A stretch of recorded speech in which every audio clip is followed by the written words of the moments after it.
नमस्कार, स्वागत है एक बार फिर से द लोकसभा पर।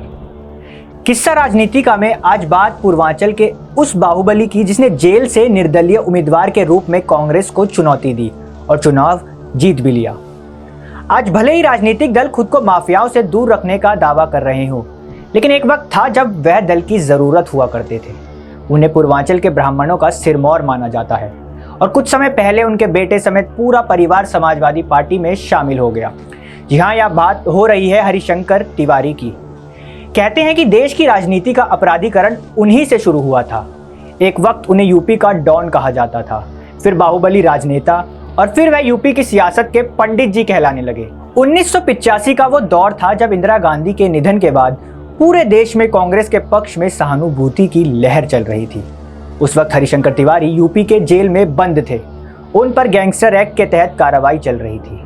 जेल से निर्दलीय उम्मीदवार के रूप में हरिशंकर तिवारी ने कांग्रेस उम्मीदवार को पटकनी देकर सनसनी मचा दी थी, और वे भी बड़े अंतर से। ताकत को भांपते हुए कांग्रेस ने भी अगले चुनाव में उन्हें टिकट दे दिया और 2007 तक गोरखपुर की चिल्लूपार सीट से उनकी जीत का सिलसिला चलता रहा। इस बीच वे अलग अलग दलों की जरूरत बनते गए।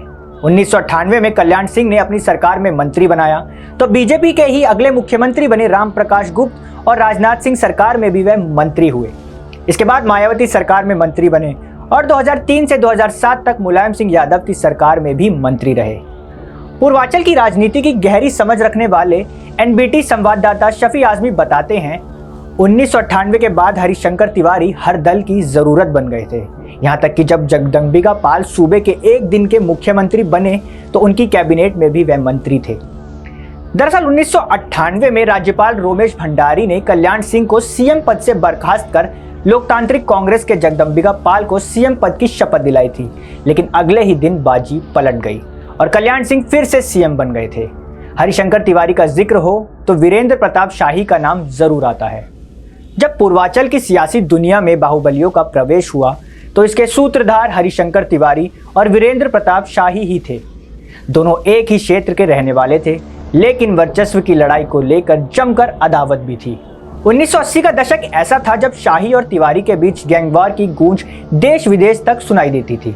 शफी आजमी के मुताबिक 1980 के दशक में छात्र राजनीति का वर्चस्व बढ़ा और गोरखपुर में ब्राह्मण ठाकुर की लॉबी शुरू हुई। वीरेंद्र शाही को मठ का समर्थन मिला तो हरिशंकर तिवारी ब्राह्मणों के नेता बनकर उभरे। यहीं से दोनों में गैंगवॉर शुरू होती है। उस वक्त खौफ इस कदर तक था कि गैंगवॉर से पहले ऐलान हो जाता था कि आज घर से कोई निकलेगा नहीं, और स्थानीय लोग घरों में दुबके रहते थे। बाहर फायरिंग की आवाजें आती थी और कई लोग मारे जाते थे। उस वक्त वीर बहादुर सिंह यूपी के मुख्यमंत्री हुआ करते थे। कहते हैं कि तिवारी और शाही दोनों पर नकेल कसने के लिए ही पहली बार यूपी में गैंगस्टर एक्ट लागू किया गया था। वीर Bahadur Singh law and order को विशेष महत्व देते थे और माफियाओं पर पैनी नजर रखते थे। इसके बाद 1985 में हरिशंकर तिवारी ने जेल में रहकर चुनाव लड़ा और जीत दर्ज की थी। एक इंटरव्यू में हरिशंकर तिवारी ने खुद ये बात कही थी कि वे राजनीति में इसलिए आए क्योंकि तत्कालीन सीएम वीर बहादुर सिंह ने उन्हें झूठे केस में फंसाकर जेल भेज दिया था। 1980 के दशक में हरिशंकर तिवारी के खिलाफ गोरखपुर में 26 मामले दर्ज हुए थे। इनमें हत्या करवाना, हत्या की साजिश, अपहरण, छिनैती, रंगदारी, वसूली, सरकारी काम में बाधा डालने जैसे कई आरोप थे। हालांकि किसी भी केस में वह दोषी साबित नहीं हो पाए। 2007 में पूर्व पत्रकार राजेश त्रिपाठी ने हरिशंकर तिवारी को मात दी। इस चुनाव में पहली बार उनकी जीत का रिकॉर्ड टूटा।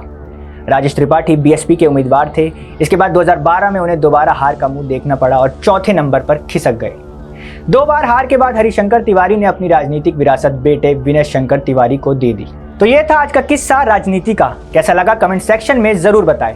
मुलाकात होगी एक बार फिर से नए किस्से के साथ। तब तक के लिए बने रहें हमारे साथ और देखते रहें दी लोकसभा। बहुत बहुत शुक्रिया।